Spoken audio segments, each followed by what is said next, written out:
أعوذ بالله من الشيطان الرجيم بسم الله الرحمن الرحيم بسم الله الرحمن الرحيم والعصر إن الإنسان لفي خسر إلا الذين آمنوا وعملوا الصالحات وتواصوا بالحق وتواصوا بالصبر প্রিয় আমার ভাইরা আসসালামু আলাইকুম ওয়া রাহমাতুল্লাহ পদ্মার মায়েরা এবং বোনেরা সবাইকে সালাম জানাচ্ছি। আজকে আমরা এই ধরনের ত্যাগ স্বীকার করতে প্রস্তুত তো ইনশাআল্লাহ? দিনের জন্য ইনশাআল্লাহ আমরা সবাই প্রস্তুত ইনশাআল্লাহ।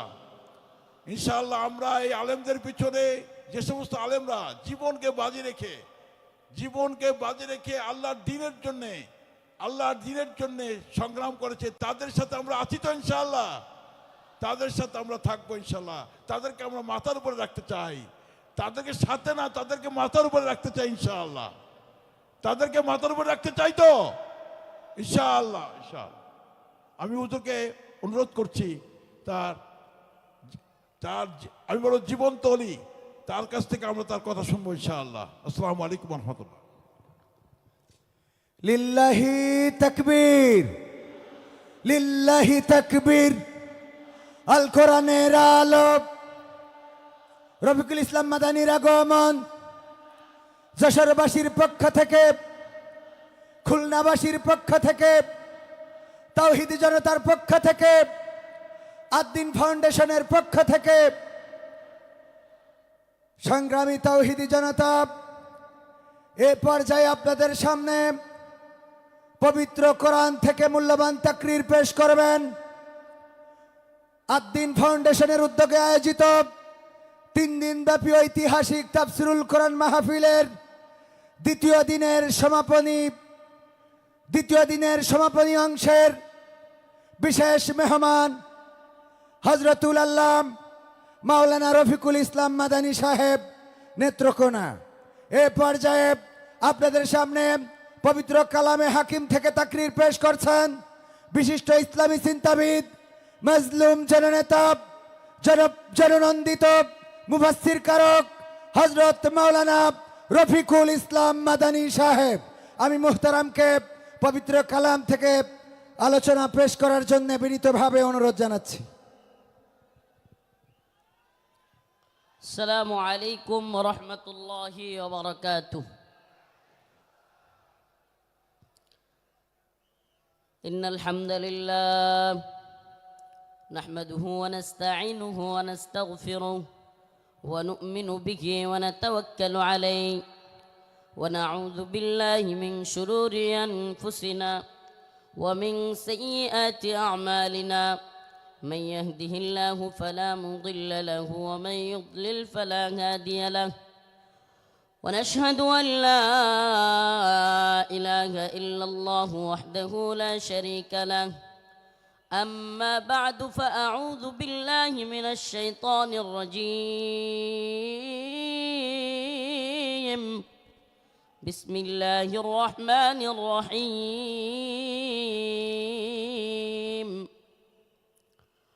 وما لكم لا تقاتلون في سبيل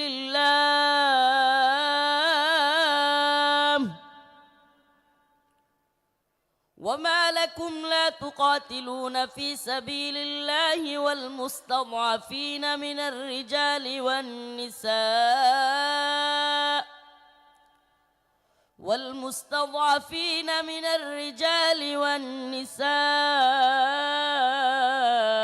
والولدان الذين يقولون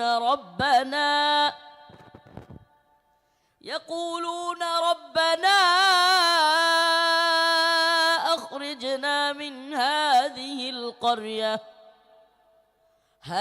القرية الظالم أهلها واجعل لنا من لدنك وليا واجعل لنا من لدنك نصيرا. صدق الله مولانا العظيم وصدق رسوله النبي الكريم ونحن على ذلك من الشاهدين والشاكرين والحمد لله رب العالمين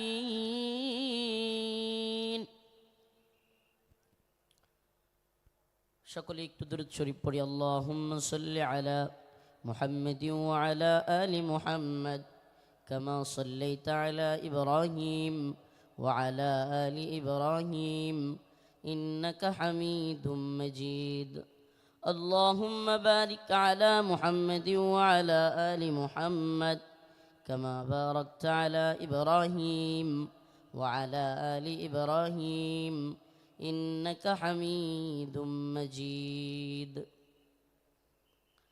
আদ-দ্বীন ফাউন্ডেশন কর্তৃক আয়োজিত আজকের এই ব্যতিক্রমধর্মী ঐতিহাসিক তাফসীরুল কোরআন মাহফিলের সম্মানিত উলামায়ে কেরাম, মুরব্বিয়ান আযম, আমার প্রিয় যুবক ভাইরা, স্নেহের ছোট ভাইরা, পর্দানিশীন শ্রদ্ধেয় মা ও বোনেরা, আল্লাহ রব্বুল আলামিনের দরবারে অসংখ্য অগণিত শুকরিয়া যে মহান রব্বুল আলামিন আপনাকে আমাকে কোরআন সুন্নাহ এর কিছু কথা বলবার এবং শুনবার জন্য এত সুন্দর একটা ব্যবস্থাপনা করে দিয়েছেন। সেজন্য প্রথমেই রব্বে কাবার দরবারে শুকরিয়া আদায় করে স্বতঃস্ফূর্ত আওয়াজ করে বলি আলহামদুলিল্লাহ। প্রিয় উপস্থিতি, আমি প্রথমে আন্তরিকভাবে জাযাকাল্লাহ, জাযাকুমুল্লাহ এবং আন্তরিকভাবে অন্তরের অন্তঃস্থল থেকে কৃতজ্ঞতা জ্ঞাপন করছি, শুকরিয়া আদায় করছি এবং বিশেষ করে আন্তরিকভাবে মুবারকবাদ জানাচ্ছি আমার প্রিয় আঙ্কেল আদ-দ্বীন ফাউন্ডেশনের মহিউদ্দিন আঙ্কেলকে, যিনি এই ব্যতিক্রমধর্মী সুন্দর এক আয়োজন যশোরবাসীকে, বলতে গেলে বাংলাদেশকে উপহার দিয়েছেন। প্রিয় যশোরবাসী, আসলে আমি কি বলবো, আমি আমার নিজের ডকুমেন্টারি এখানে দেখে আমার আব্বার কথা মনে পড়ে যায়। আমার বাবা চলে গিয়েছেন দীর্ঘ অনেক দিন আগে, আমি যখন হেফজখানায় পড়ি। তো আজকে যখন এই ডকুমেন্টারিতে আমার বাবার কথাও চলে আসে, আমি আমার চোখে পানি রাখতে পারি নাই। আল্লাহ পাক তাদের এই আয়োজনকে কবুল করুক, বলে না আমিন। প্রিয় উপস্থিতি, আমি আজকে আপনাদের সামনে নিপীড়িত নির্যাতিত মুসলিম উম্মার পক্ষ থেকে কিছু কথা বলবার চেষ্টা করব। আজ পৃথিবীর দিকে দিকে তাকালেই দেখা যাবে মুসলিমরা নির্যাতিত এবং নিপীড়িত। ইসরায়েলে সর্বশেষ ফিলিস্তিনের গাজার মুসলমানদের জন্য যেই হসপিটাল ছিল, সেই হসপিটালটাকেও ইসরায়েলের বর্বর হানাদার বাহিনী বোমা ফেলে, বোমার আঘাতে সেই হসপিটালকেও গুড়িয়ে দিয়েছে। চিৎকার করে ফিলিস্তিনের মুসলমানরা চিকিৎসার জন্য চিৎকার করে দিক বেদিক ছুটোছুটি করছে। ইসরায়েলে গ্রেট ইসরায়েল রাষ্ট্র গঠন করবার জন্য মুসলমানদেরকে তাড়িয়ে এক মহাযজ্ঞ, এক মহা আয়োজন তারা তৈরি করেছে, গ্রেট ইসরায়েল তৈরি করবে।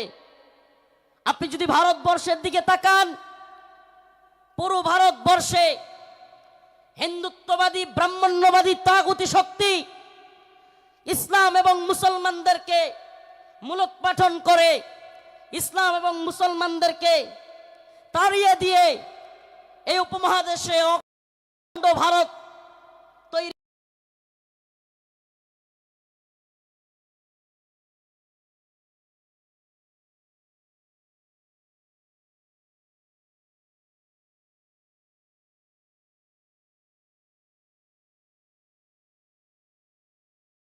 বসে আছে। অপ্রিয়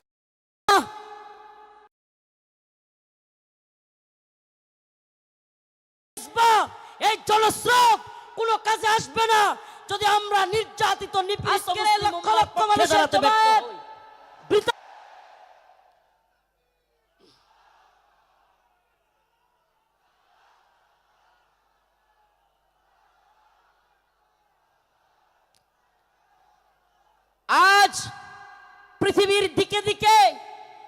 মুসলমানদের যে চিৎকার, মুসলমানদের যে হাহাকার, মুসলমানদের যে আর্তনাদ, সেটাই যেন কোরআনের সূরাতুন নিসার ৭৫ নম্বর আয়াতে আল্লাহ পাক ফুটিয়ে তুলেছেন।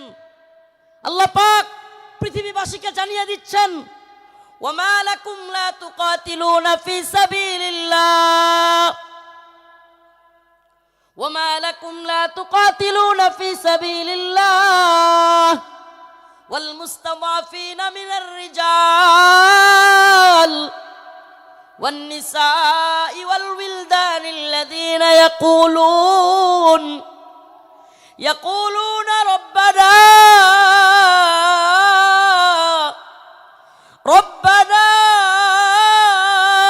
আখরিজনা মিন হাযিহিল ক্বরিয়াতিয যালিমি আহলুহা। এই যে রব্বানা, হে আমাদের রব, আখরিজনা, আমাদেরকে বের করেন, আমাদেরকে বের করেন, মিন হাযিহিল ক্বরিয়াতিয যালিমি আহলুহা ওয়াল মুস্তাদআফিনা মিনার রিজাল ওয়ান নিসা ওয়াল উইলদানিল্লাযীনা ইয়াকুলুন। এই যে দুর্বল মানুষদের, নিপীড়িত নির্যাতিত মাজলুম মানুষদের আর্তনাদ, শিশুদের চিৎকার, আমাদের মা বোনদেরকে সেই দর্শিতা মায়ের আহাজারি, এগুলোই যেন কোরআনের এই আয়াতে আল্লাহ পাক ফুটিয়ে তুলেছেন। আল্লাহ পাক জানিয়ে দিলেন, ও মুসলিম উম্মার যুবকেরা, খাহেসাত পূরণ করার জন্য লক্ষ লক্ষ জমায়েতের মধ্যে তোমাকে বরণ করে নেওয়া, এটা তোমার সাকসেসফুলতা। কিন্তু মনে রাখবা, এই বরণ করে নেওয়া, এই হাজারো লক্ষ জনতা কিংবা এই স্রোত,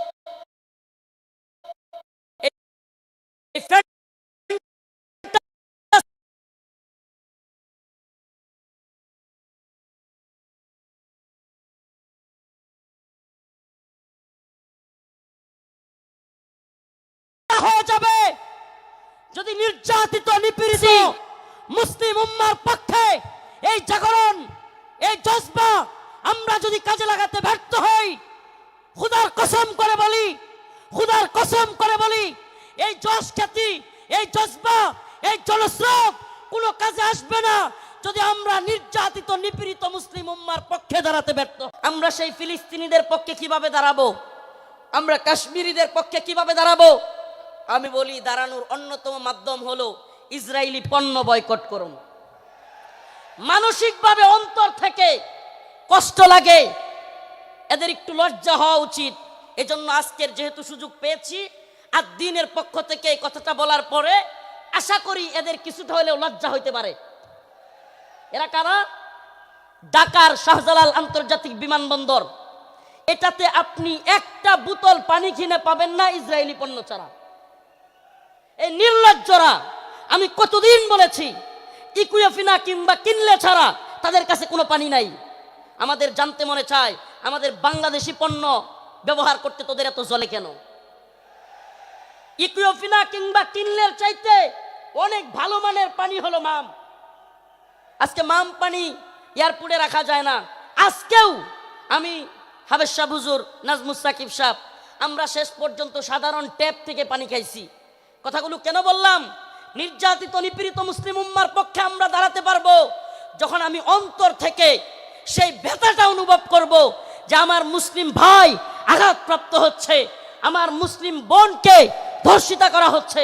সেই ব্যথাটা যখন আমার অন্তরে থাকবে, কিভাবে তাদের পাশে দাঁড়াতে হবে সেটা অন্তর থেকেই আপনার মনই সায় দিবে যে এটা করলেই আমি নির্যাতিত নিপীড়িত ভূখণ্ডের প্রতি আমার সহমর্মিতা জানানো হবে। লজ্জা হওয়া উচিত এই এয়ারপোর্ট কর্তৃপক্ষের। আমি আজকের এই যশোর আদ্দিনের প্রোগ্রাম থেকে জানাতে চাই, অনেক দিন বলার পরেও এরা এই ইসরায়েলি পণ্য চেঞ্জ করতেছে না। এমনকি এয়ারপোর্টে এত বড় বড় আলেম উলামারা আসেন, এখানে একটু পানি খাওয়ার ব্যবস্থা নাই যেটা ইসরায়েলি পণ্য ছাড়া। আল্লাহ পাক এদেরকে হেদায়েত দান করুক, বলে না আমিন, বলে না আমিন। প্রিয় ভাইরা আমার, বন্ধুগণ আমার, এই ইসরায়েলি পণ্যের টাকাটা দিয়েই আপনার আমার মুসলিম ভাইয়ের, মুসলিম সন্তানের গায়ে গুলি করতেছে কিংবা বোমা ফেলতেছে এই ইসরায়েলি টাকাটা দিয়ে, এই ইসরায়েলি কোম্পানিগুলো। অতএব আমাদের কি এই পণ্যগুলো বয়কট করা দরকার না? কথা বলেন, দরকার না? মনে রাখবেন, আমরা প্রয়োজনে কষ্ট করব, ট্যাপের পানি খাবো, তবুও ইসরায়েলি পানি খাবো না। আমরা প্রয়োজনে ট্যাপের পানি খাবো, আমরা প্রয়োজনে মিনারেল ওয়াটার যদি না পাই, প্রয়োজনে আমরা ট্যাপের পানি, নরমাল পানি খাবো, তবুও ইসরায়েলি পানি ব্যবহার করব। এটা একটা উদাহরণ দেওয়ার জন্য বললাম। কিন্তু এমন অনেক সিস্টেম আছে। ও ভাই, তাহাজ্জুদের সময় নামাজের পরে নির্যাতিত নিপীড়িত উম্মার জন্য, মাজলুমদের জন্য দোয়া করা। ও মুসলিম উম্মা, চিন্তা করে একবার দেখুন, আজকে ফিলিস্তিনের যে অবস্থা, ছোট্ট শিশুকে তার বাবা তার সামনে ছটপট করতেছে, তার ছোট্ট শিশু দৌড়াচ্ছে, কাতরাচ্ছে, ছটপট করতেছে, অথচ বাবা চিকিৎসা দিতে পারতেছে না। একবার ভাবুন না, নিজের সন্তানকে ওই জায়গায় রাখুন, আপনি বাবা হিসেবে আপনার অন্তরটা কেমন লাগবে? আজকে কাশ্মীরের অবস্থা দেখুন। এই ভারতীয় বাহিনী, এই হিন্দুত্ববাদী তাগুতি শক্তি, এই জালেমরা এখন আমাদেরকে হুমকি দেয়, এখন আমাদের গায়ে একটু লাগছে। কিন্তু আপনি কি জানেন, বিশ্বের বড় বড় মিডিয়ার তথ্য অনুযায়ী, রিপোর্ট অনুযায়ী, এটা আমাদের কথা নয়, বিশ্বের বড় বড় মিডিয়ার রিপোর্ট অনুযায়ী এক কাশ্মীরে 10,000 আমাদের মা বোনদেরকে ধর্ষণ করা হয়েছে। কয় হাজার? কথা বলেন না, কয় হাজার? 10,000 আমার আপনার মা বোনকে ধর্ষণ করা হয়েছে এক কাশ্মীরের মধ্যে। প্রিয় মুসলিম উম্মাহ, আল্লাহ মাফ করুক, আজকে কাশ্মীরের পরিস্থিতি যদি আমার দেশের হয়, আমার বাংলাদেশের হয়, কল্পনা করা যায়? ওরা উৎপত্তি আছে সীমান্তের ওপারে মুসলিমদেরকে নির্যাতন করার জন্য। সাউন্ড যাচ্ছে না? কি বলতেছে এরা? সাউন্ড যাচ্ছে? আজকে ওরা উৎপেতে আছে সীমান্তের ওপারে, আমাদেরকে হুমকি ধমকি দিচ্ছে হিন্দুত্ববাদী দাদা বাবুরা। আসলে আমি প্রায় প্রোগ্রামে বলে থাকি, বিধর্মীদের হাক ডাক, মুসলিমদের বিরুদ্ধে যারা হাক ডাক দেয়, সেই সমস্ত জুলুম জালিমদের হাক ডাক হলো একটা বেলুনের মতো। কিসের মতো? কিসের মতো? বেলুনের মতো, ফটকা। একটা সুই নিয়ে ফুটা করে দিতে পারলেই সব শেষ। সুই নিয়ে ফুটা করে দিতে পারলেই। একটা ছোট্ট উদাহরণ দেই, তাইলে আরো ভালো বুঝবেন। চট্টগ্রামে আমার ভাই সাইফুল ইসলাম আলিফকে শহীদ করে দিল সেনাবাহিনীর উপর, পুলিশের উপর। চিন্ময় দাসকে গ্রেফতার করার কারণে আক্রমণ করলো। কিন্তু যখনই মুসলিমরা চট্টগ্রামে জেগে উঠল, মুসলিমরা জজবা নিয়া, ইমানি জোশ নিয়া রাজপথে নেমে আসলো। হায় সুবহানাল্লাহ। যেই চিন্ময় দাসকে গ্রেফতার করার কারণে, যে চিন্ময় দাসকে গ্রেফতার করার কারণে হাজার হাজার লোক প্রিজন ব্যান আটকায় দিছে, যে চিন্ময় দাসকে গ্রেফতারের কারণে আমাদের এক ভাইকে হত্যা করে ফেলছে, 2-3 দিন যাইতে পারে নাই। ওই যে একটা কথা আছে না, সেনাবাহিনীর কথাটা খুব প্রচলিত হয়েছিল বাংলাদেশে, গোপালগঞ্জেতে সূর্যই উঠেছে, বাকিটা বললাম না। যখনই ওইটা লাগাই দিছে, মুসলিমরাও জায়গা উঠছে। সুবহানাল্লাহ। আগে তো প্রিজন ব্যান আটকায়া মানুষদেরকে হত্যা করে দিচ্ছে, হাই রে তাদের শক্তি, হাই রে তাদের গরম। যেমনি মুসলমানরা জায়গা উঠছে, এখন চিন্ময় দাসের উকিল পাওয়া যাচ্ছে না। চিন্ময় দাসের কি নাই? কথা বলেন না, কি নাই? সুবহানাল্লাহি ওয়া বিহামদিহি, সুবহানাল্লাহি ওয়া বিহামদিহি। আপনারা এই বিষয়টা দেখে থাকলে বুঝবেন, এত হাক ডাক, এত কিছু, অথচ এখন চিন্ময় দাসের উকিল পাওয়া যাচ্ছে না। এদের হাক ডাক হলো ওই বেলুনের মতো, যদি সুই নিয়ে খালি ফুটা করে দিতে পারেন তাইলেই যথেষ্ট। এজন্য আমরা বলি, হিন্দুত্ববাদী নরেন্দ্র মোদীকে বলতে চাই, শত শত আলেমদেরকে শেখ হাসিনা তোমাকে খুশি করার জন্য গ্রেফতার করেছিল, অসংখ্য আলেমদেরকে নির্যাতন করেছিল শেখ হাসিনা মোদীকে খুশি করবার জন্য। কিন্তু আমরা জানতে চাই, শেষ পর্যন্ত মোদী কি হাসিনাকে টিকায় রাখতে পারছে? পারছে? কেন পারে নাই? কারণ এদের হাক ডাক এটা বেলুনের মতো, মুসলমানরা জায়গা গেলে পৃথিবীতে কোনো জালেম টিকতে পারে নাই। শুধু জালেম হাসিনা যায় নাই, আল্লাহ পাক হাসিনাকে পালায়া যাওয়াদের রোল মডেল বানায় দিছে। হাসিনারে কি বানায় দিছে আল্লাহ? পালায়া যাওয়াদের রোল মডেল। বাশার আল আসাদ পালাইছে, মিডিয়ার নিউজ বলতেছে হাসিনা যেমন শেষ 40 মিনিটের একটা ভিডিও বার্তা দিতে চাইছিল, বাশারও নাকি বার্তা দিতে চাইছিল, দিতে পারে নাই। মানে রোল মডেল হয়ে গেছে গা হাসিনা। এখন পালায়া যাওয়াদের কি রোল মডেল। এখন কেউ পালায়া গেলে সবাই বলবে হাসিনা মডেলে পালাইছে। কোন মডেলে? কথা বলেন না, কোন মডেলে? আফসোস লাগে, পরিতাপের বিষয়, কষ্টের বিষয়। অনেকে হয়তো আমার মতো আপনারাও চিন্তা করেন, হাজার হাজার মানুষকে গুলি করে মারলো, ছাত্রদেরকে গুলি করলো, স্কুলের মাদ্রাসার ছাত্রদেরকে গুলি করলো, হেলিকপ্টার থেকে গুলি করলো, এদেশের সর্বজন শ্রদ্ধেয় আলেমদেরকে কারাগারে নিয়ে বন্দি করলো, রিমান্ডের নামে নির্যাতন করলো, জুলুম করলো।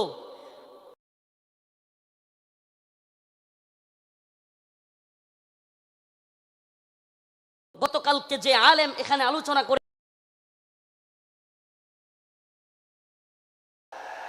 শাইখুল হাদিসের সন্তান, এত কিছুর পরেও এই নেত্রী আর এই দলের পক্ষে মানুষ থাকে কেমনে? প্রশ্ন আসে না? প্রশ্ন আসে কি আসে না? যে হাজার হাজার ছাত্রদেরকে গুলি করে মারলো, ছোট ছোট বাচ্চাদেরকে হেলিকপ্টার থেকে গুলি করলো, আলেমদেরকে জেলে নিল, রিমান্ডে নিল, ফাঁসি দিল, আলেমদেরকে, দেশের সর্বজন শ্রদ্ধেয় আলেমদেরকে কারাগার থেকে হত্যা করে বাহির করলো। আমাকে ব্যক্তিগতভাবে আমাকে জুব্বা টেনে হিচড়ে ডিবি হারুনের নেতৃত্বে, এটা সবাই জানেন, জুব্বা খোলা হলো, আমার পরনের লঙ্গি খোলা হলো, এগুলো খুলে মহিলা দিয়া জড়ায়া দইরা ছবি ভিডিও তোলা হলো।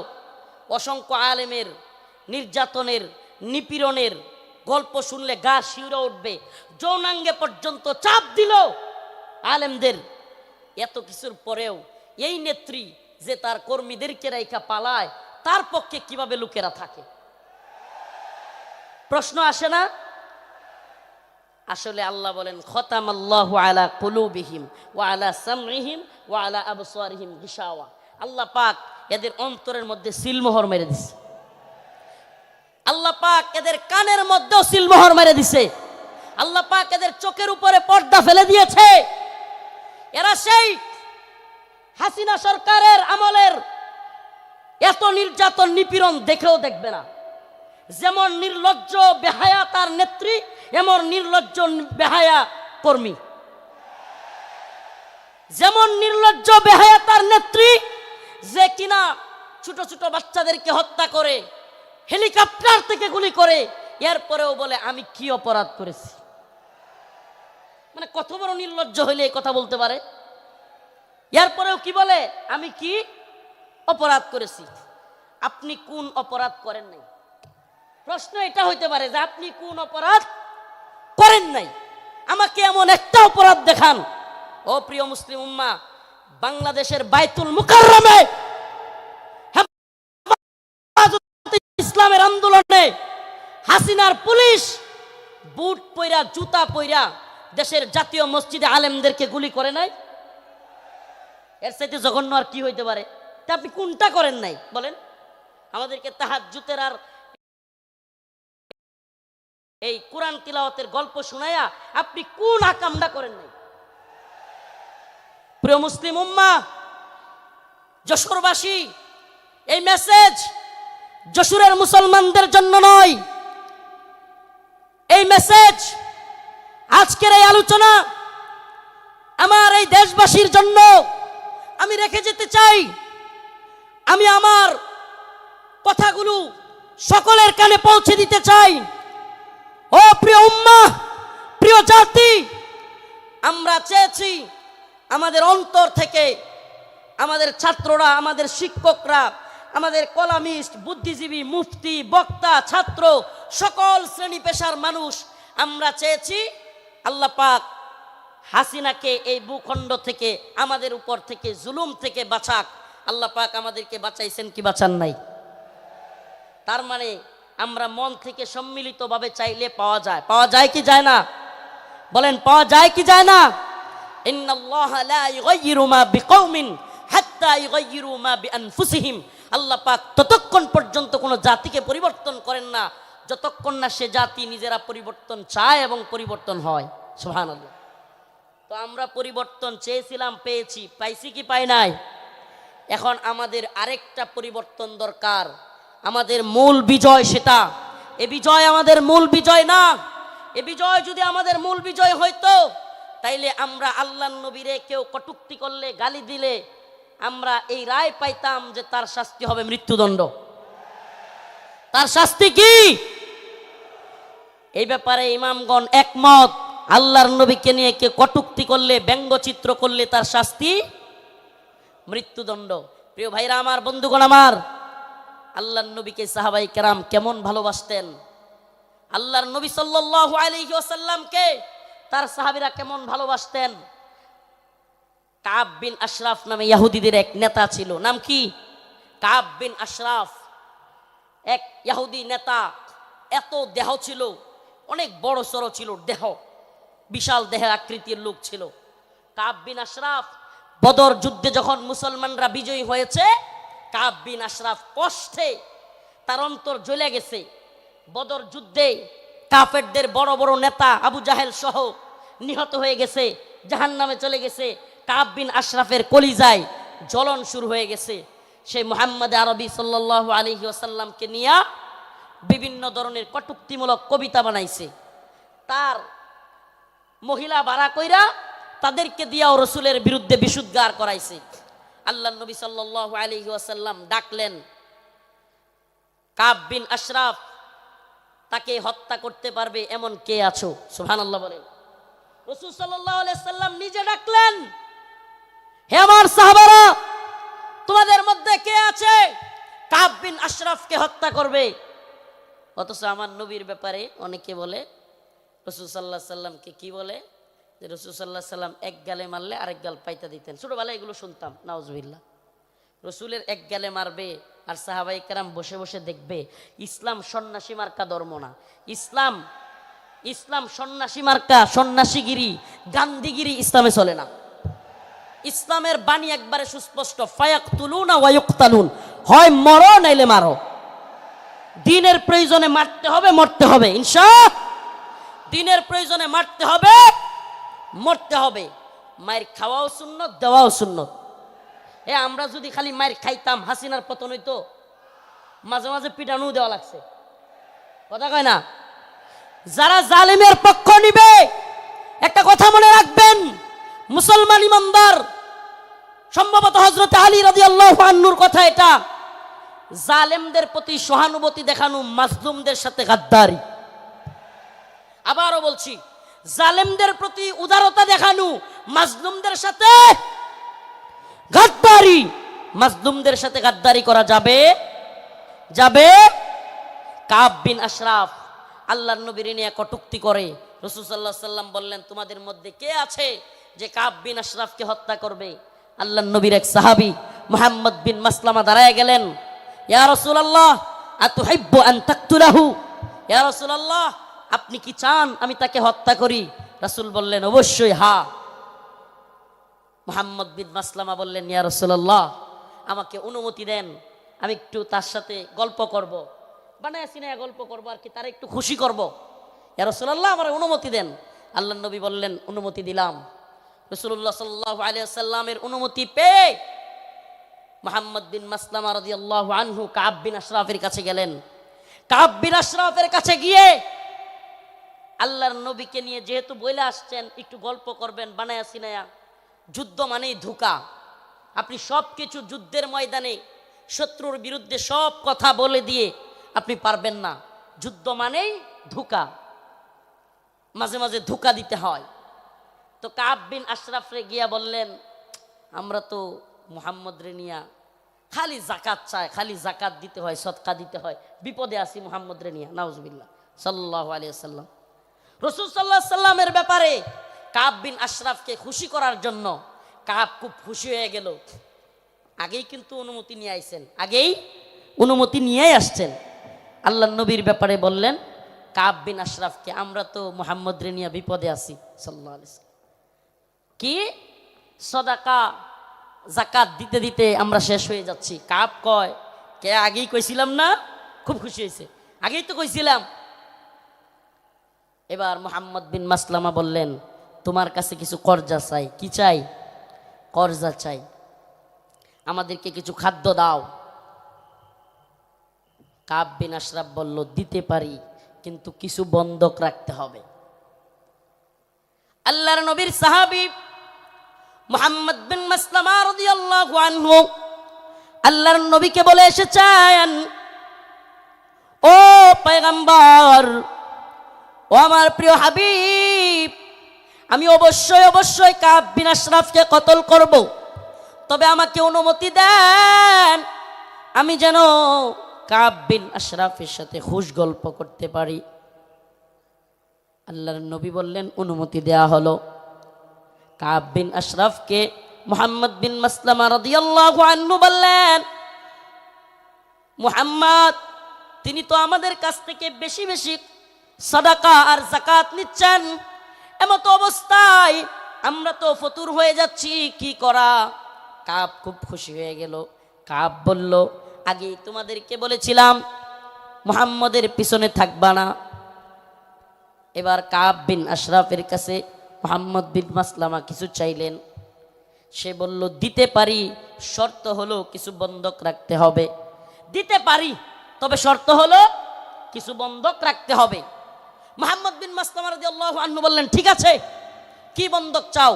কাব বিন আশরাফ বলল, তোমার বউরে বন্ধক দাও। নাউজুবিল্লাহ। এটার বডি ছিল অনেক লম্বা উঁচা, বিরাট সাইজের মানুষ। মুহাম্মদ বিন মাসলামা রাদিয়াল্লাহু আনহু বললেন, না, তোমার কাছে আমার বউ দেওয়া যাবে না। এবার মুহাম্মদ বিন মাসলামা রাদিয়াল্লাহু আনহু বললেন, দিতে পারি, আমার ডাল তলোয়ার এই তরবারিগুলো তোমার কাছে দিতে পারি।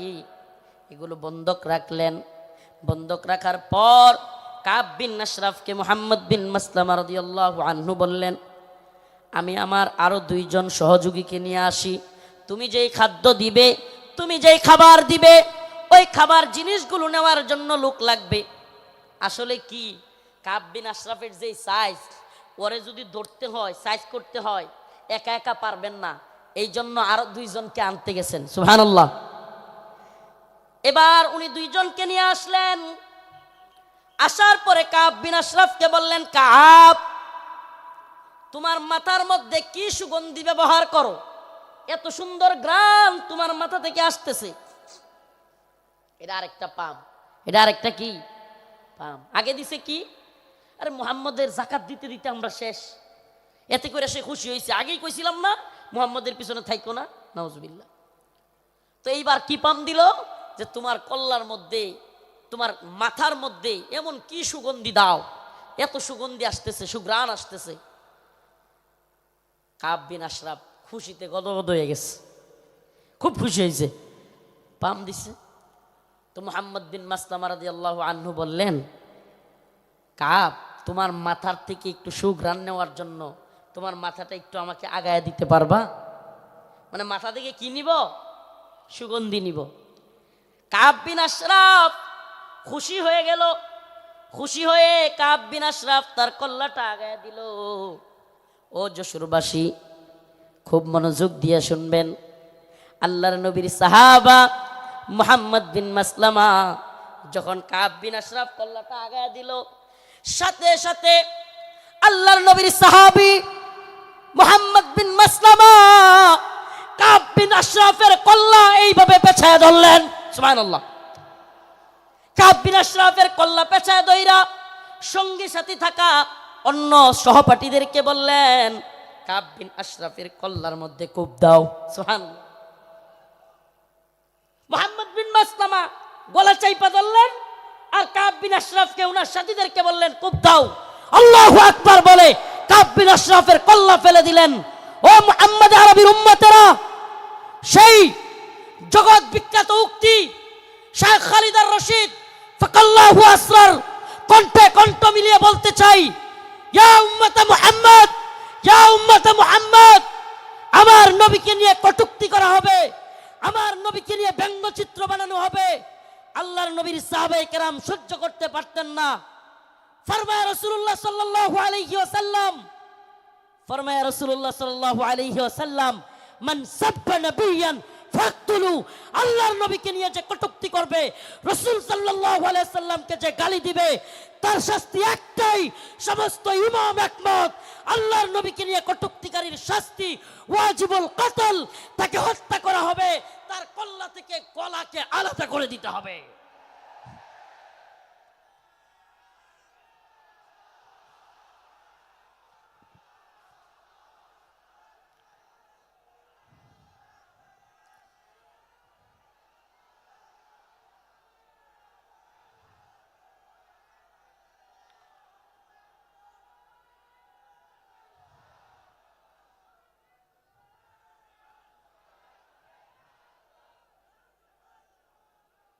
হে প্রিয় জাতি, হে প্রিয় মুসলিম উম্মাহ, তোমাদের এই জাগরণ প্রমাণ করে দিয়েছে, 2024-এর 5ই আগস্ট প্রমাণ করে দিয়েছে, যৌবন যার যুদ্ধে যাবার সময় তার। যুবকরা দেখিয়ে দিয়েছে হাসিনার লাফালাফি আর কাদেরের পালাবো না। কোথায় কাকা? পালাবো না কোথায়? এত দাম্ভিকতা, এত অহংকার ভালো না, এত দাম্ভিকতা, এত অহংকার ভালো না। মনে রাখবা, ফেরাউন নমরুদি আল্লাহর কাছে কোনো টাইম ছিল না, আর উবাইদুল কাদের আর হাসিনা। আল্লাহ পাক তোমাদেরকে পরিণতি দেখিয়ে দিয়েছেন। মুসলিম উম্মার যুব সমাজদেরকে বলি, ও প্রিয় উম্মার যুবকেরা, তৈরি হও নির্যাতিত নিপীড়িত মুসলিম উম্মার পাশে দাঁড়াবার জন্য। তৈরি হও, আল্লাহর নবীর বিরুদ্ধে যারা যাবে বাংলার জমিনে, তাদেরকে অবশ্যই ওয়াজিবুল কতল, আল্লাহর নবীর গালি দেওয়ার শাস্তি, মৃত্যুদণ্ড করতেই হবে। রাজি আছো তো ইনশাআল্লাহ? ও প্রিয় মুসলিম উম্মাহ, তোমরা তো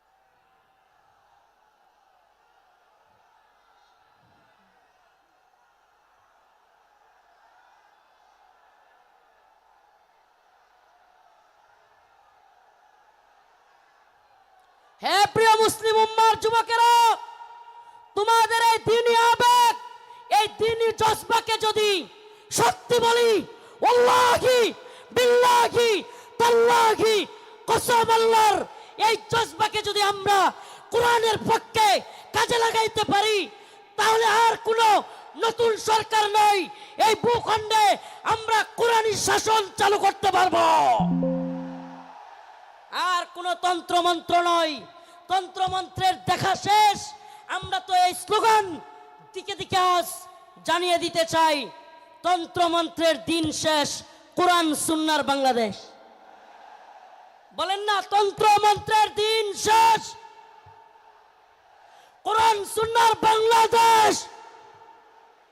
সাবিলুনা সাবিলুনা, তরিকুনা তরিকুনা। স্লোগান আজকে একটু ব্যতিক্রম হবে। আমি বলবো, আল্লাহর জমিনে আল্লাহর আইন বাস্তবায়ন ফরজে আইন। বলতে পারবেন? আল্লাহর জমিনে আল্লাহর আইন বাস্তবায়ন ফরজে আইন। হয়তো শরীয়ত, ইম্মা শরিয়া, ইম্মা শরিয়া, হয়তো শরীয়ত। হয়তো আমরা শাহাদাত বরণ করব, না হলে ভূখণ্ডে শরীয়ত প্রতিষ্ঠা করব। কালেমার পতাকা দেখলে যেগুলোর জ্বলে, এগুলোরে সাবধান করে দিতে চাই। এ ভূখণ্ডে লা ইলাহা ইল্লাল্লাহর পতাকা উড়বেই, আজ হোক কাল একদিন উড়বেই। ইসাবাতান মিন উম্মতি আহরাজাহুম আল্লাহু মিনান নার, ইসাবাতুন তাগজুল হিন্দা ওয়া ইসাবাতু মা ঈসা ইবনে মারইয়াম। রাসূলের ঘোষণা, এই ভূখণ্ডে হিন্দুত্ববাদী ব্রাহ্মণ্যবাদী তাগুতি শক্তির বিরুদ্ধে, দিল্লির বিরুদ্ধে, হিন্দুত্ববাদীদের বিরুদ্ধে আল্লাহর নবী বলেছেন মুসলমানদের একটা গজওয়া হবে, গজওয়াতুল হিন্দ হবে। সেই যুদ্ধে মুসলমানরা বিজয়ী হবে। শুধু বিজয়ী হবে না, দিল্লির সেই মসনদে, দিল্লির সেই লাল কেল্লায় কালেমার পতাকা পথ পথ করে উঠবে ইনশাআল্লাহ, ইনশাআল্লাহ।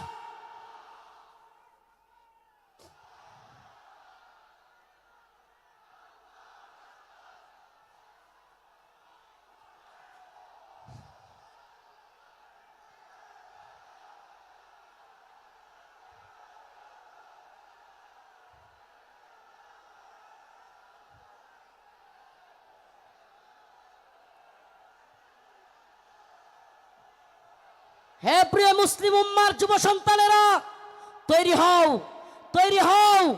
আর কোন তন্ত্রমন্ত্রের জন্য ডাক নয়, ডাক আসবে দাওয়া ইরদাদ শাহাদাতের ডাক আসবে। শহীদ হইতে রাজি আছো তো ইনশাআল্লাহ? জীবন দিতে প্রস্তুত আছো তো ইনশাআল্লাহ? আরে আমরা দুনিয়ায় এসেছি দ্বীনের জন্য, শহীদ হওয়ার জন্য। এই দুনিয়ায় আর কোনো সফলতা নাই, আল্লাহর জন্য শাহাদাতের মধ্যেই সফলতা। ইম্মা শরিয়া ওয়া ইম্মা শাহাদা, হয়তো শরীয়ত। আল্লাহর জমিনে আল্লাহর আইন। এই জমিন কার? এই চিৎকার করে বলেন কার? জমিন কার? হুকুম চলবে কার? ইনিল হুকমু ইল্লা লিল্লাহ, আমার আল্লাহ তাবুদু ইল্লা ইয়া। হুকুম হবে আল্লাহর, ইবাদত হবে আল্লাহর। ইবাদত হবে কার? একমাত্র আল্লাহর। এই কোন তাগুতের গোলামি আমরা করব না। আমরা কার গোলাম? আমরা ভারতের গোলাম নই, আমরা আমেরিকার গোলাম নই, আমরা ইসরায়েলের গোলাম নই। আমরা কার গোলাম? গোলামি হবে কার? পৃথিবীবাসী জেনে রাখো, আমরা আল্লাহর গোলামি করি। এই মাথা নোয়াবো তো আল্লাহর কাছে। এই মাথা নোয়াবো তো কার কাছে? পৃথিবীর কারো কাছে আমাদের মাথা নত হবে। এবার আমার ডকুমেন্টারি তো দেখলেন, শেখুল হাদিস ইবনে শেখুল হাদিসের ডকুমেন্টারি দেখলেন, অন্যান্য আলেমদের ডকুমেন্টারি তো দেখবেন। আমি কিছু মাজলুমদের ডকুমেন্টারি আপনাদের সামনে বলে যাই, কলিজা ফেটে যায়। ও মুসলিম উম্মার প্রিয় যুবক ভাইরা, আপনারা জেনে থাকবেন 2013 সালে শাপলা চত্বর এক ভয়াবহ রাতের সাক্ষী অনেকেই। আপনারা জেনে থাকবেন প্রিয় বাবাজি, আজকের প্রোগ্রামের আয়োজক সহ সবার এই কথাগুলো মনোযোগ সহকারে শোনার কথা, শোনা দরকার।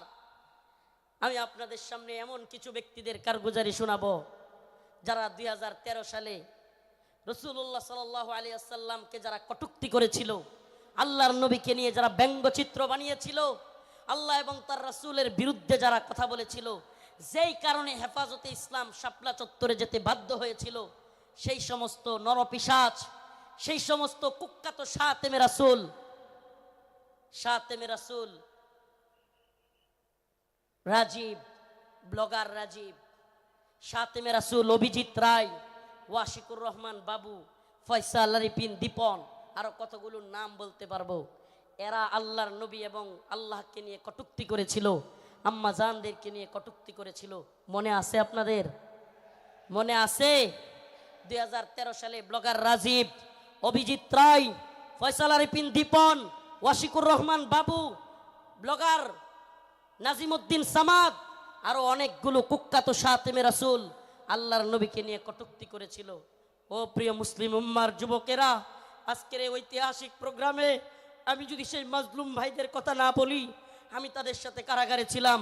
ওয়াল্লাহি এক একটা ভাইয়ের মিথ্যা মামলায় ফয়সাল আরিফিন দীপনকে, অভিজিৎ রায়কে কে বা কারা হত্যা করেছে, ভার্সিটির প্রিয় যুবকদেরকে, আমার প্রিয় যুবক ভাইদেরকে এরা কারাগারে বন্দী করে রেখেছে। হাসিনা সরকার বিগত 10-12 বছর যাবত পরিবারের সাথে তাদেরকে দেখা করতে দেয় না। আমি প্রায়ই কোর্টে গেলে তাদের সাথে দেখা হইতো। আমাদের সেই ভাই আরাফাত, সেই ভাই সাইমুম, সেই ভাই আব্দুস সবুর, বিভিন্ন ভাইদেরকে আমরা দেখে আসছি যারা কিনা এক একজন 2টা 3টা কইরা ফাঁসির রায় নিয়ে কারাগারে পড়ে আছে। কি এদের অপরাধ? আমাদের ভাই ফারাবি, কি এদের অপরাধ? ফারাবির অপরাধ, আরাফাত ভাইয়ের অপরাধ, সাইমুম ভাইয়ের, আব্দুস সবুর ভাই, এই ভাইদের অপরাধ আল্লাহর নবীকে নিয়ে কটূক্তিকারীদের বিরুদ্ধে তারা ফেসবুকে বা বিভিন্ন মাধ্যমে লেখালেখি করেছিল। আল্লাহর নবীকে যারা কটূক্তি করেছে তাদের বিরুদ্ধে লেখালেখির কারণে, ও প্রিয় যশোরবাসী, ও প্রিয় আদ-দ্বীনের প্রোগ্রামে থাকা যুবকেরা, অন্তত তোমাদের সেই যুবকদের জন্য কিছু করা দরকার। আজকের এই আদ-দ্বীনের প্রোগ্রামে আমি সেই ভাইদেরকে স্মরণ করি। ওয়াল্লাহি কসম করে বলি, আমি যখন দেখতাম 2টা 3টা ফাঁসি নিয়েও এরা দিব্যি হাসতেছে, তখন আর নিজের মনের মধ্যে কিছুই মনে হইতো না, হায়রে আমি আর কি, আমার তো আর ফাঁসির রায় হয় নাই, আমার তো ফাঁসির রায় হয় নাই। 2টা 3টা ফাঁসির রায় নিয়ে হাসতেছে, দিব্যি চলতেছে, এদের মনের মধ্যে কোনো কষ্ট নাই। এই যুবকেরা দীর্ঘদিন যাবৎ কারাগারে পড়ে আছে। ও প্রিয় মুসলিম উম্মার যুবকেরা, ও নেতারা, ও বক্তা মুফতি শাইখুল হাদিসরা, আল্লাহর নবীর পক্ষে কথা বলতে গিয়া দীর্ঘদিন যাবৎ তাদেরকে জঙ্গি ট্যাগ দিয়া আজকে কারাগারে বন্দি করে রেখেছে হাসিনা সরকার। এখনো এই ভাইগুলো মুক্তি পাচ্ছে না। ও প্রিয় মুসলিম উম্মার যুবকেরা, আমি জানতে চাই, এরা যদি আমাদের কাউকে জঙ্গি ট্যাগ দিয়া দেয়, এরা যদি আমাদের কাউকে মৌলবাদী ট্যাগ দিয়া দেয়, এরা যদি আমাদের কাউকে রাজাকার বলে ট্যাগ দিয়া দেয়, তাহলে কি আমরা তাদেরকে ভুলে যাব? আমার কথা বুঝতেছেন? জালেমদের একটা কূট কৌশল হলো আলেমদের নামে ট্যাগ দেওয়া, নেম কিলিং, এটাকে বলে নেম কিলিং, ট্যাগ দেওয়া। আল্লামা সাঈদী রাহিমাহুল্লাহকে কষ্ট নিয়ে বলতে হচ্ছে, যখন তিনি জীবিত আমাদের অনেক আলেম ওনাকে নিয়ে কথা বলার সাহস করে নাই, ওনার পক্ষে কথা বলে নাই। কেন বলে নাই? কারণ ওনাকে রাজাকারের মামলা দেওয়া হয়েছে। এখন আমরা যদি ওনার পক্ষে কথা বলি, তাইলে আমাদেরকেও না জানি রাজাকারের মামলা দিয়ে দেয়। আল্লামা জসিমউদ্দিন রহমানী দামাত বারকাতুহুম, হুজুর কারাগারে থাকতেও ওনাকে নিয়েও অনেকে কথা বলে নাই। কেন? কারণ ওনার পক্ষে কথা বললে জঙ্গিবাদী মামলা দিয়ে দিবে। আল্লাহর কসম করে বলি, খুদার কসম করে বলি, আমাদেরকে রাজাকার বলো, জঙ্গিবাদী বলো, মৌলবাদী বলো, আর যাই বলো, আমরা মাজলুমদের পক্ষে কথা বলবোই, বলেই যাব। রাজি আছেন তো ইনশাআল্লাহ? আল্লামা সাঈদী রাহিমাহুল্লাহ চলে গিয়েছেন, জসিমউদ্দিন রহমানী হাফিজাহুল্লাহ বের হয়ে গিয়েছেন, কিন্তু ও আদ-দ্বীনের মুসলমানেরা, আজকের এই যশোরের লাখো জনতা, প্রিয় উম্মা, আজকের এই মিডিয়ার মাধ্যমে, সবকিছুর মাধ্যমে আমি জানাতে চাই, আমার ভাইরা আল্লাহর নবীর পক্ষে লেখালেখি করতে গিয়া যারা মামলা খেয়েছে, ফাঁসির রায় লেগে গেছে, আমরা কি তাদের মুক্তি চাই? মুক্তি চাই। আমার ভাইদেরকে 2-3টা করে ফাঁসির রায় দিয়ে বন্দি করে রেখেছে হাসিনা। হাসিনার কাজই ছিল বিভিন্ন জঙ্গি নাটক সাজায়া আলেমদেরকে, তরুণ তরুণ যুবকদেরকে যারা দ্বীনকে ভালোবাসে, টাকনুর উপর কাপড় পরে, এদেরকে ইন্ডিয়ার কথায় রয়ের প্ল্যানে মুসলিম উম্মার যুবকদেরকে, দ্বীন যারা ভালোবাসে তাদেরকে গ্রেফতার করা, তাদেরকে জঙ্গি বলা, মৌলবাদী বলা, এটা একটা ট্রেন্ড ছিল, এটা তাদের একটা ট্যাগ মিশন ছিল, মিশন, তাদের একটা মিশন। এই মিশন আমরা পা দিতে পারি না। আমরা আমাদের ভাইয়ের মুক্তি চাইবই। ঠিক আছে তো ইনশাআল্লাহ? সবাই মুক্তি চান তো ইনশাআল্লাহ? আমার প্রিয় ভাইদের মুক্তির ব্যবস্থা করা হোক, দ্রুত মুক্তি দেয়া হোক। যদি তারা মুক্তি না পায়, খুদার কসম করে বলি, এত বড় বড় বক্তা, এত যশ খ্যাতি মূল্যহীন, মূল্যহীন, মূল্যহীন। আমরা যদি মাজলুমদের পাশেই দাঁড়াতে না পারি, আজকের আলোচনার বিষয় এটাই।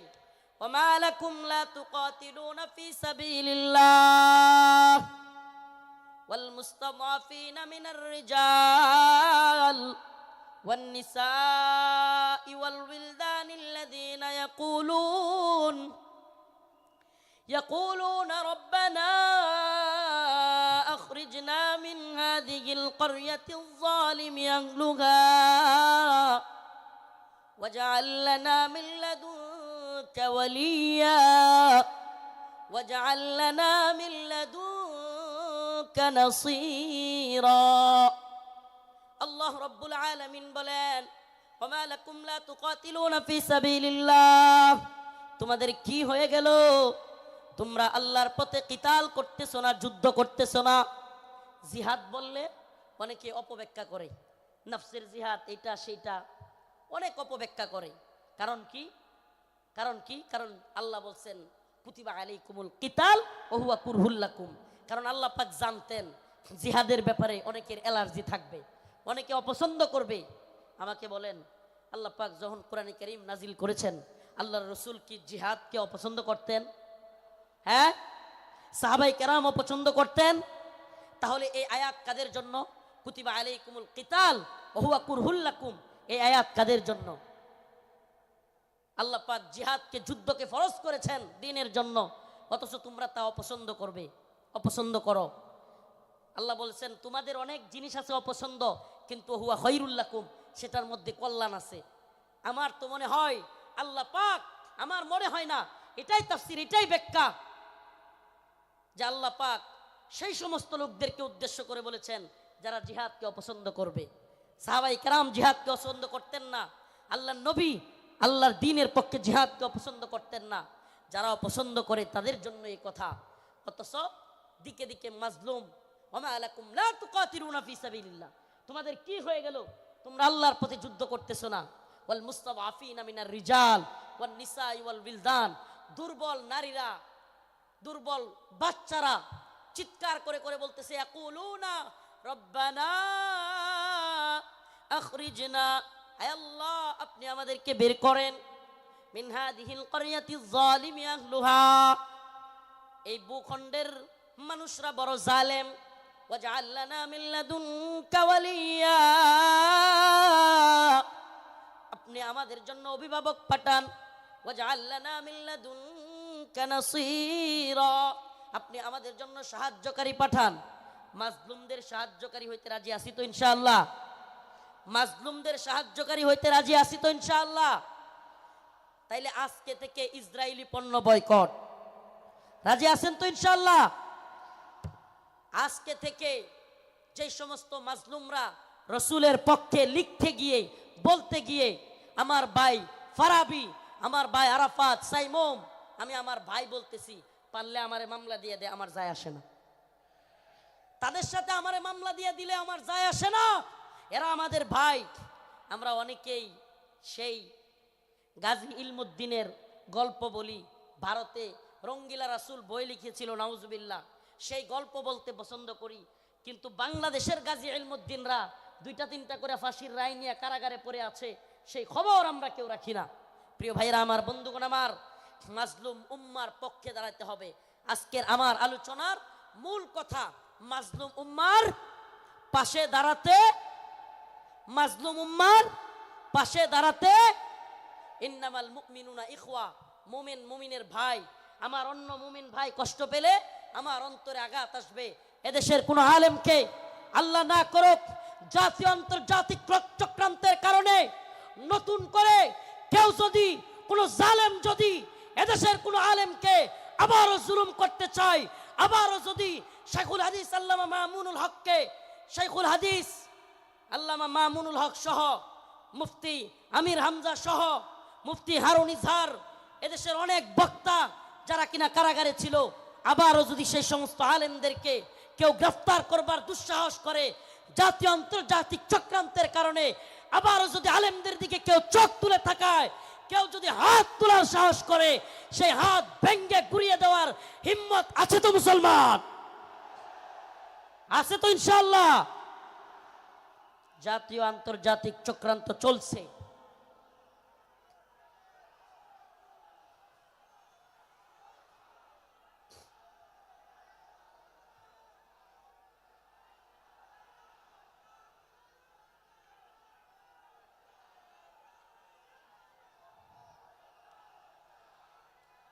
জাতীয় আন্তর্জাতিক চক্রান্ত চলছে আমাদের এই ভূখণ্ডকে নিয়ে জাতীয় আন্তর্জাতিক চক্রান্ত চলছে। এই চক্রান্তের ডালপালা গভীরে আমরা জাতি হিসেবে সজাগ থাকব। একটা কথা মনে রাখবেন, আগামীকালকে আপনার ঘরে চুরি অথবা ডাকাতি হবে। আপনি যদি আগে ভাগে জানতে পারেন, তাইলে আপনি ডাকাতকে কিভাবে আটকাইতে হবে এটা আপনি আরামসে বুঝে যাবেন। সজাগ থাকা খুব জরুরি। আগামীকালকে ডাকাত আপনার বাড়িতে হামলা করবে, যদি ডাকাতকে নিজে সামলাইতে না পারেন, প্রয়োজনে আগামীকালকে আসবে জানলে প্রয়োজনে মাইকিং করবেন। ঠিক কি ঠিক না? প্রয়োজনে কি করবে? মাইকিং করে হইলেও ডাকাত আটকাবে। তো যদি আমরা জানি আমাদের বিরুদ্ধে চক্রান্ত হচ্ছে, হিন্দুত্ববাদী ভারত আমাদের বিরুদ্ধে চক্রান্ত অব্যাহত রেখেছে, এমন কি আমরা শুনতে পাই বর্তমান উপদেষ্টা কমিটিতেও ভারতীয় দালালরা বসে গেছে। এ কথা আমরা শুনতে পাই, বর্তমান উপদেষ্টা কমিটিতে ভারতীয় দালাল ঢুকে গেছে। আমাদের বক্তব্য স্পষ্ট, মোমেন এক গর্তে দুইবার পা দেয় না। মোমেন এক গর্তে দুইবার পা। আমরা আর দুঃখা খেতে চাই না। আমরা আর কোন জালেমদেরকে, ইন্ডিয়ার গোলামদেরকে বাংলার ক্ষমতার মস্তদে দেখতে চাই না। মাওলানা আব্দুল হামিদ খান বাসানি বলেছিলেন, পিন্ডি ছেড়েছি দিল্লির গোলামের জন্য নয়। কথাটা মনে আছে আপনাদের? রাওয়ালপিন্ডি পিন্ডি ছেড়েছি দিল্লির গোলামির জন্য নয়। অর্থাৎ পাকিস্তানের পিন্ডি ছেড়েছি, ভারতের দিল্লির গোলামির জন্য নয়। আমি বলি, পিন্ডি ছেড়েছি, দিল্লি ছেড়েছি, ওয়াশিংটনের গোলামির জন্য নয়। আমরা ওয়াশিংটনের গোলামি করব না। আমরা সমস্ত জাতীয় আন্তর্জাতিক চক্রান্তকে মোকাবেলা করে আমরা স্বাধীন চেতা, আমরা মুসলমান, আমরা স্বাধীন ভূখণ্ডে স্বাধীনভাবে বসবাস করতে চাই। আমরা কোরআন সুন্নাহ অনুযায়ী রাষ্ট্র ব্যবস্থা চাই। রাজি আছেন ইনশাআল্লাহ? ওয়ালাউ আন্না আহলাল কুরা আমানু ওয়াত্তাকাউ লাফাতাহনা আলাইহিম বারাকাতিম মিনাস সামাই ওয়াল আরদ। সুবহানাল্লাহ। আল্লাহ পাক বলেন, ওয়ালাউ আন্না আহলাল কুরা আমানু ওয়াত্তাকাউ লাফাতাহনা আলাইহিম বারাকাতিম মিনাস সামাই ওয়াল আরদ। আল্লাহ পাক বলেন, যদি জমিনের বাসিন্দারা তাকওয়া অবলম্বন করত এবং আল্লাহর আইন মেনে চলতো, তাহলে আল্লাহ পাক বারাকাতিম মিনাস সামাই ওয়াল আরদ, আসমান এবং জমিনের সমস্ত বারাকা খুলে দিতেন। সুবহানাল্লাহ। আল্লাহ পাক সমস্ত বারাকা খুলে দিতেন। এজন্য আমি স্লোগান ধরেছি, আল্লাহর জমিনে আল্লাহর আইন বাস্তবায়ন ফরজে আইন। এই তন্ত্রমন্ত্রের আইন 5 বছরের জন্য ইসলাম, এটা আমরা চাই না। আমরা চাই আজীবনের জন্য ইসলাম। ইসলাম কি 5 বছরের সীমায় গণ্ডিতে আবদ্ধ? ইসলাম 5 বছরের সীমান্তে আবদ্ধ নয়। ইসলাম 5 বছরের সীমানায় আবদ্ধ না। 5 বছর ভোট দিয়া নির্বাচিত করে ইসলাম কায়েম। 5 বছর গেলে আবার হয়তো সরে যাইতে হবে। দিন ইসলাম 5 বছরের জন্য সীমাবদ্ধ থাকার জন্য নয়। ইসলাম কায়েম করতে হবে, আল্লাহর জমিনে আল্লাহর আইন বাস্তবায়ন করতে হবে। এটা হবে মুসলিম উম্মার তাড়না, এটা হবে মুসলিম উম্মার প্রেরণা। আমরা হুঁশিয়ার করে দিতে চাই, সাবধান করে দিতে চাই। 2024 সালে হাসিনার পালানোর দৃশ্য দেখা এবং বাংলাদেশে আওয়ামী লীগের অবস্থান দেখা কেউ যদি শিক্ষা না নেন, নতুন করে জুলুম করার চিন্তা ভাবনা, নতুন কইরা কেউ জুলুম করার ভূত কারো মাথায় চাইপা বসে, তাইলে আওয়ামী লীগের পরিণতির জন্য অপেক্ষা করেন। নতুন কইরাও যদি হাসিনার মতো জুলুমের চিন্তা ভাবনা কেউ করেন, আওয়ামী লীগের মতো জুলুম করার খায়েশাত, জালেম হওয়ার ভূত মাথায় চাইপা বসে, সাদাবাজি, টেন্ডারবাজি, দুর্নীতির বোধ, তাইলে বাংলার জনগণ লাথি দিয়া আপনাদের ভূতও তাড়াইয়া দিবে। নতুনদের জন্য এটা একটা হুঁশিয়ারি। 2024 সাল এটা আমাদের গর্বের। 2024 আমাদের গর্বের। আমাদের এই চেতনাকে ধরে রাখতে হবে। প্রিয় যুব সমাজ, আমি আগে ফিলিস্তিনের বিভিন্ন ভিডিও দেখতাম, ফিলিস্তিনের মুসলমানদের ভিডিও দেখতাম। ছোট ছোট বাচ্চা ছেলেরা পাথর নিয়ে ইসরায়েলের ট্যাঙ্কের মধ্যে নিক্ষেপ করতেছে, গোলাইল দিয়া ইসরায়েলিদেরকে মারতেছে। সুবহানাল্লাহ। 2024 সালে দেখলাম আমাদের ছোট ছোট বাচ্চারা পুলিশের পেটের মধ্যে গিয়া ঘুরশি মারতেছে। সুবহানাল্লাহ বলেন না। এইটা একটা জিনিস অন্তত হইছে আলহামদুলিল্লাহ। 2024 সালে আমরা এটা অন্তত বুঝছি, যুব সমাজ জেগে উঠলে জালেমের পরিণতি ভয়াবহ। যুব সমাজ জেগে উঠলে জালেমের পরিণতি কি? তো যশোরবাসী, আপনারা কি ঘুমায় গেছেন নাকি জাগ্রত আছেন? হাসিনা ভারতের গোলামি করেছিল, বাংলাদেশকে দিল্লির একটা কি বলবো, এটাকে অনেকে বলে অঙ্গরাজ্য, আমি বলি অঙ্গরাজ্য না। হাসিনা এটাকে দিল্লির একটা ডাস্টবিন বানাইছিল। দিল্লির ডাস্টবিন মানে দিল্লি আমাদের আম খাবে, আমাদের ইলিশ খাবে, আমাদের সব কিছু নিবে, ট্রানজিট নিবে, আমাদের রেল লাইন নিবে, আমাদের সব কিছু নিবে, আর আমাদেরকে লাশ উপহার দিবে। আমাদেরকে বন্যার পানি দিয়া বাসায়া একের পর এক লাশ উপহার দিবে। এটাকে আপনি ডাস্টবিন না বলে কি বলবেন? এটা কি বন্ধুত্ব? এটা কি বন্ধুত্ব? আমি তো বলি হাসিনা বিগত 16 বছরে বাংলাদেশের সাথে ভারতের যে সম্পর্ক তৈরি করেছিল, যদিও তাদের নেতারা বলেছে অনেকে স্বামী স্ত্রীর সম্পর্ক, আমরা বলি অবৈধ সম্পর্ক, এটা অবৈধ। এজন্য অবৈধ সম্পর্কের কন্যারে জায়গায় পাঠিয়ে দিছি। আল্লামা সাইদি রহিমাহুল্লাহ বলেছিলেন, এই কথাটা আমার এখনো কানে বাসে, সরকারকে বলবো বেশি তিরিং বিরিং করিও না। বাংলার জনগণ বেশি তিরিং বিরিং করলে এমন এক ফ্লাইং কিক মারবে, মামার বাড়ি দিল্লি গিয়া পড়বা।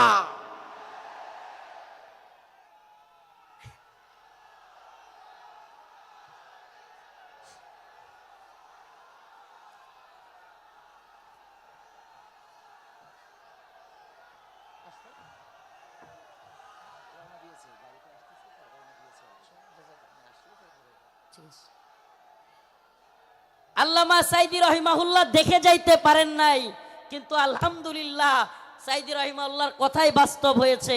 বাংলার জনগণ ফ্লাইং কিক মারছে, রান্না করা খাবার খাওয়ারও সময় নাই।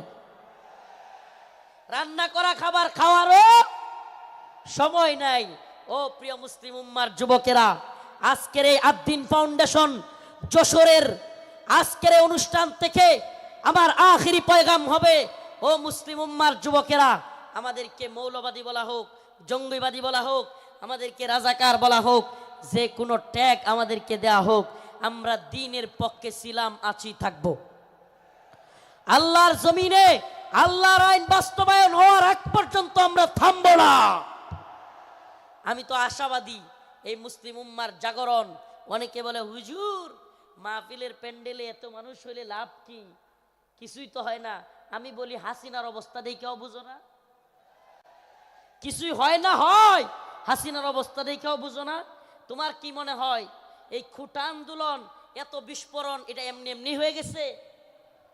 প্রিয় ভাইরা আমার, বন্ধুগণ আমার, একটু যদি আপনি চোখ বুলায়া দেখেন তাইলেই দেখবেন মানুষের মধ্যে 2013 সালের শাপলা চত্বরে নৃশংসভাবে আলেম উলামাদেরকে, ছাত্রদেরকে গুলি করে মারার সেই যে ভয়াবহ চিত্র অন্তরের মধ্যে, সেটা ছিল কি ছিল না?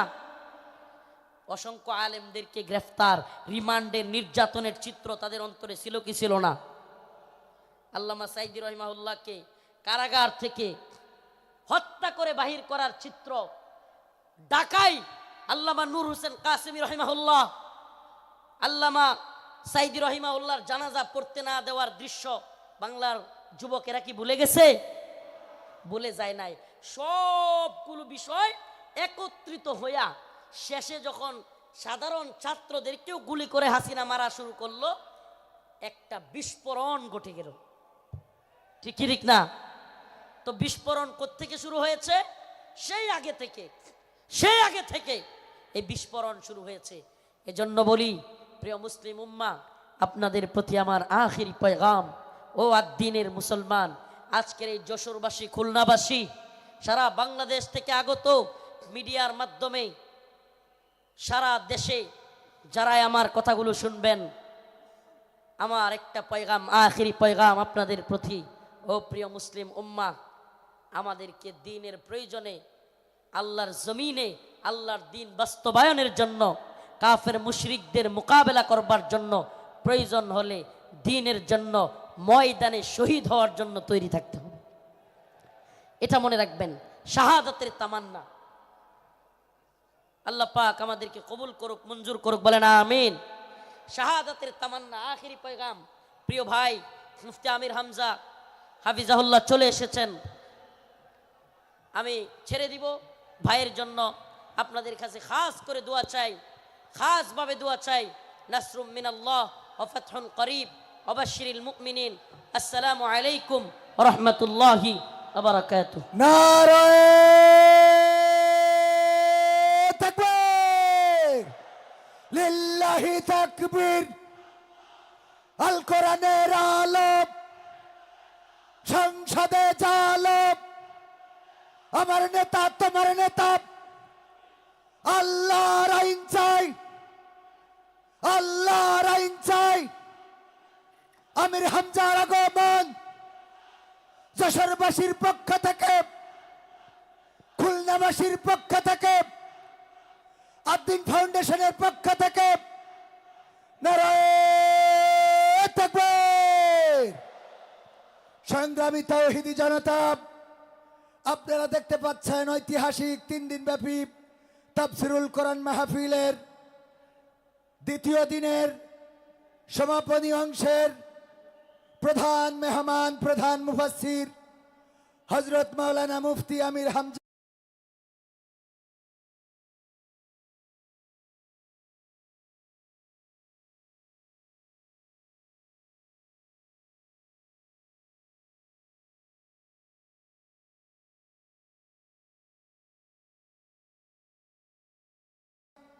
হযরত মাওলানা মুফতি